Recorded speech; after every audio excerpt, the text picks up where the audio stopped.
Jesus, meus amados, bom dia, aqui é a irmã Tayla e hoje nós vamos meditar na palavra do Senhor que está no livro de 1 Reis, capítulo 20, versículo 23, que nos diz: Porque os servos do rei da Síria lhe disseram: seus deuses são deuses dos montes, por isso foram mais fortes do que nós.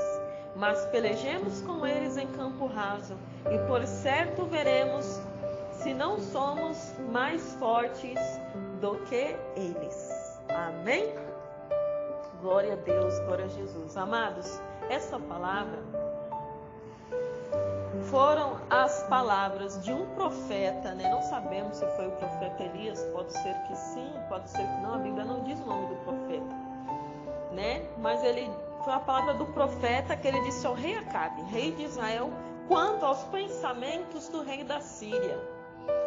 Não é porque, amados, o rei da Síria, chamado Ben-Hadad, ele tinha juntado 32 reis, mais os seus exércitos com seus carros, cavalos e cavaleiros. E eles afrontaram o rei Acabe falando assim: rei Acabe, as tuas mulheres, os teus filhos, as tuas riquezas, tudo é meu. Aí o rei Acabe falou: não, tudo bem, é tudo seu, seja conforme a tua palavra. O rei Acabe não quis arrumar confusão com ele. Mas outra vez este rei Ben-Hadad mandou mensageiros para afrontar mais ainda o rei Acabe. Falou: olha, rei Acabe, façam-se os deuses assim comigo, e outro tanto, que o pó de Samaria não bastará para encher as mãos de todo o povo que me segue. Tá vendo, amados irmãos? Então, o rei Acabe estava sendo grandemente afrontado pelo rei da Síria. O rei Acabe, ele falou que ele não ia levantar um dedo para mover contra este rei da Síria, porque ele estava com 32 reis com ele, e mais os seus exércitos, seus carros e seus cavaleiros. Mas quando este rei da Síria falou assim, ele não afrontou apenas a Israel, o rei Acabe, ele afrontou o Deus dos céus, o nosso Deus Todo-Poderoso. Diz aqui o versículo 13: eis que um profeta se chegou a Acabe, rei de Israel, e lhe disse: assim diz o Senhor, viste toda esta grande multidão? Eis que hoje te entregarei nas tuas mãos, para que saibais que eu sou o Senhor. E assim o profeta orientou o rei Acabe que reunisse lá o seu povo, os seus exércitos, e lutassem contra o rei da Síria e esses 32 reis. E diz a palavra do Senhor que eles venceram esta guerra, e o rei da Síria teve que sair fugido dali. Glória a Deus e aleluia. Diz aqui, eles feriram cada um seu homem, e os sírios fugiram, e Israel os perseguiu. Porém Ben-Hadad, rei da Síria, escapou a cavalo com alguns cavaleiros. Tá vendo, amados irmãos? Então, quando o rei de Israel venceu a guerra contra este rei da Síria, chegaram os conselheiros no rei da Síria, todos supersticiosos, e falaram assim para ele: olha, rei, eles só ganharam porque os deuses deles são deuses de montes. Então vamos nos reunir e vamos lutar contra eles no vale, porque assim como os nossos deuses são deuses do vale, nós vamos ganhar deles. Aí, amados, eu te faço uma pergunta: o nosso Deus é Deus do monte ou é Deus do vale? Amados, quantos irmãos leem no Salmo 121 e entendem tudo errado? Mas como assim, irmã Tayla? O Salmo 121 está escrito assim: elevo os meus olhos para os montes, ponto e vírgula. De onde me virá o meu socorro? Ponto de interrogação. Então, amado, o salmista, nós não sabemos quem escreveu, porque aqui não diz o autor. Alguns salmos vêm escritos, salmos do rei Davi, salmo de Davi, mas este não vem escrito, só vem escrito que é Cântico dos Degraus.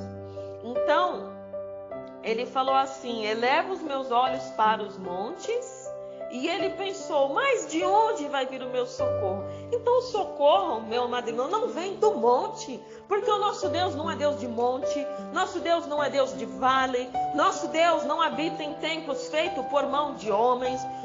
Amados, a Bíblia nos ensina o quê?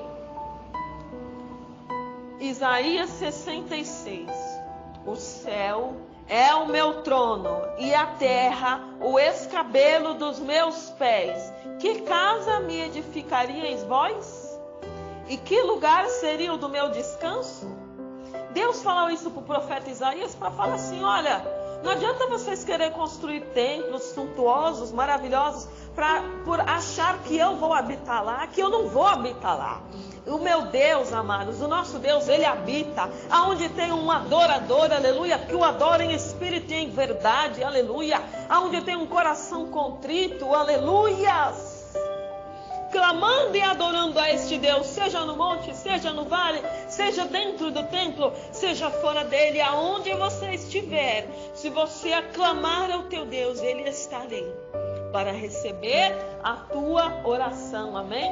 Então o Salmo 121, ele fala assim, eleva os meus olhos para os montes, e depois é um ponto e uma vírgula, e ele pergunta, de onde me virá o meu socorro? Então ele não está falando que do monte vem o socorro dele, não é uma afirmação, mas é uma interrogação. E em seguida ele mesmo responde, o meu socorro vem do Senhor que fez o céu, que fez a terra, que fez o monte, que fez o vale, que fez o mar, que fez os rios, que fez o sol, a lua e as estrelas, amados. Então por que ele fala, irmã Tayla, elevo meus olhos para os montes? Bem, os historiadores dizem que os montes eram os lugares aonde ficavam os ladrões e salteadores de tocaia. Lá em cima no monte, escondido, para quando a pessoa passasse ali embaixo no vale, eles descessem correndo de assalto e assaltassem essas pessoas. Lembra da parábola do bom samaritano? Que está lá em Lucas 10, amados? Ela diz o quê? Que um homem descia de Jerusalém para... Ai, agora me fugiu o nome, eu estava na ponta da língua. Vamos ler lá, nós dois. Nós três, nós todos que estamos ouvindo. Lucas 10, versículo 25 em diante. Ele descia de Jerusalém para Jericó e ele caiu nas mãos dos salteadores. Então ele estava descendo um morro, um monte. E quando você fica lá embaixo, você está à mercê de quem está lá em cima. Quem está no vale não vê quem está lá no monte, porque o monte é mais alto. Dificilmente a pessoa vai estar andando toda hora olhando para cima, não é mesmo? E mesmo que a pessoa olhe para cima, de repente ali no monte tem um arbusto, tem uma árvore, tem uma moita e eles ficam ali escondidos. Então este é o motivo. Porque o salmista disse, elevo meus olhos para os montes e eu me pergunto, de onde me vem o meu socorro? E ele prossegue dizendo, meu socorro vem do Senhor que fez os céus e a terra. Ele não deixará vacilar o teu pé. Aquele que te guarda não tosquenejará. Olha, ou seja, falando aquele que te guarda, que ele é o guarda de Israel. E o guarda está protegendo o quê? A cidade, a casa, a pessoa. Protegendo de quem? Dos ladrões e dos salteadores. Amém? Então, amados, voltemos para 1 Reis 20. Então eles planejaram atacar o povo de Israel no vale, mas o povo de Israel já estava preparado, né? Porque Deus avisou o profeta que eles iam fazer assim, e ele já estava preparado, e novamente o Senhor disse, olha, novamente eu vou dar este povo nas tuas mãos, para que eles saibam que eu sou Deus, aleluia. E diz aqui, que porquanto os sírios disseram, o Senhor é Deus dos montes e não Deus dos vales, toda esta grande multidão entregarei nas tuas mãos, para que saibais que eu sou o Senhor. Versículo 28, o 29. E 7 dias estiveram estes acampados defronte dos outros. E sucedeu ao 7º dia que a peleja começou. E os filhos de Israel feriram dos sírios 100.000 homens de pé num dia. Aonde? No vale. A primeira batalha no monte, eles venceram. A segunda batalha no vale, eles venceram. E o nosso Deus fala para nós nesta manhã, meus amados, que não importa onde você esteja, se é no monte, se é no vale. Se você obedece ao seu Deus, Ele é contigo para te livrar, aleluia. Louvado seja o nome santo do Senhor. Mas saiba de uma coisa, deixa de ser supersticioso. Deus não está no monte nem está no vale, mas Deus está dentro do coração daqueles que o adoram em espírito e em verdade.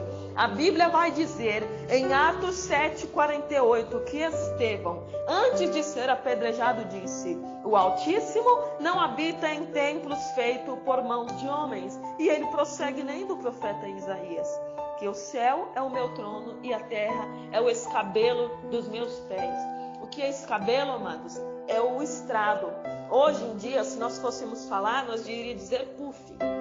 Sabe aquele puffzinho? Você compra aquela poltrona e ela vem com puff para você sentar na poltrona e colocar os seus pezinhos para descansar ali no puff.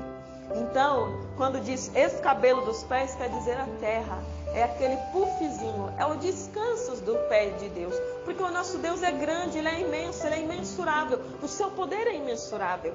Nós já lemos outro dia que Ele guarda todas as águas da terra na sua roupa, se Ele quiser, aleluia. Oh, grandioso Deus e eterno Pai. Então nosso Deus é grande, nosso Deus é tremendo. Ah, irmã Thalia, então por que os crentes sobem para o monte para orar? Não é porque Deus está no monte? Não. A Bíblia também vai nos dizer que Jesus ia para o monte orar. Mas antes de dizer que Jesus ia para o monte, a Bíblia diz o quê? E retirou-se para orar. Então os crentes vão para os montes orar, porque é um retiro, amados, um retiro espiritual. Muitas vezes você ora ali no seu trabalho, na sua hora de almoço, vê um colega te chamar. Você ora ali na sua casa, o telefone toca, o neném chora, o marido chega, o carteiro bate palma. E aí o que acontece? Você acaba tendo que parar de orar para atender aquela pessoa, não é?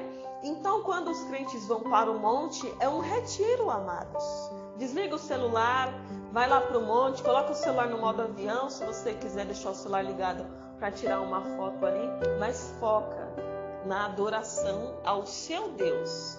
Então, como Jesus também orava no monte, nós também podemos orar nos montes. Tem pessoas que falam, esse negócio de ir para o monte é sacrifício de tolo, vai ler a Bíblia. Não, meus amados, nós não podemos apontar nem julgar a fé dos irmãos, porque a Bíblia diz que Jesus se retirava para o monte para orar. No jardim Jesus Cristo clamava. Aquele jardim do Getsemane era no monte, amados irmãos e irmãs. Então nós vamos para o monte orar, não porque Deus está no monte, mas porque nós fazemos um retiro para adorar o nosso Deus, para nós se desligar de tudo que é terreno e focar os nossos olhos somente em Jesus, amém? Então não vamos ser supersticiosos, porque isso não provém de Deus. Nós cremos no Senhor, que fez os céus e a terra. Ele sim é o nosso Deus e é quem vai nos livrar. Veja este grande exército que estava contra o rei Acabe. O rei da Síria covardemente juntou mais 32 reis e os seus cavalos, e os seus carros e os seus exércitos. Mas a Bíblia vai nos dizer que com 7.000 homens eles venceram 100.000 homens. Aleluia! Louvado seja o nome santo do Senhor. Lembra também de Gideão e os 300. Eram 32.000, mas depois o Senhor fez eles se diminuírem apenas 300 homens, para eles verem que não foi pelo braço deles, pela esperteza deles na guerra que eles venceram, mas foi porque Deus estava com eles. Deus está com você, meu amado? Você tem obedecido à voz de Deus? Agora eu te pergunto, você que ainda não aceitou o Senhor Jesus, você quer adorar a este Deus que é o Senhor dos exércitos, que é o general de guerra, que é o trono dele está no céu e a terra é o estrado, o descanso dos seus pés? Este Deus está te chamando para você fazer parte do exército dele. Este Deus está te chamando, meu amado irmão, minha amada irmã, amado ouvinte, para você aceitar a Ele como seu único e suficiente Salvador, porque o nosso Rei Jesus, que é o nosso capitão, Ele vai te livrar, quer você esteja no monte, quer você esteja no vale. Então ore assim comigo: Senhor Jesus, nesta hora eu ouvi a Tua palavra e decidi te aceitar como único e suficiente Salvador. Senhor, perdoa os meus pecados e escreve o meu nome no livro da vida, para que eu tenha direito à vida eterna. Amém? Fiquem todos na paz do Senhor Jesus. Não esqueça, amado irmão, de entrar lá no nosso canal, escutar essa palavra, deixar o seu like, o seu comentário, se inscrever e ativar o sininho, porque assim você vai estar me ajudando a levar as boas novas de salvação a mais e mais pessoas. Amém? Fiquem na paz do Senhor.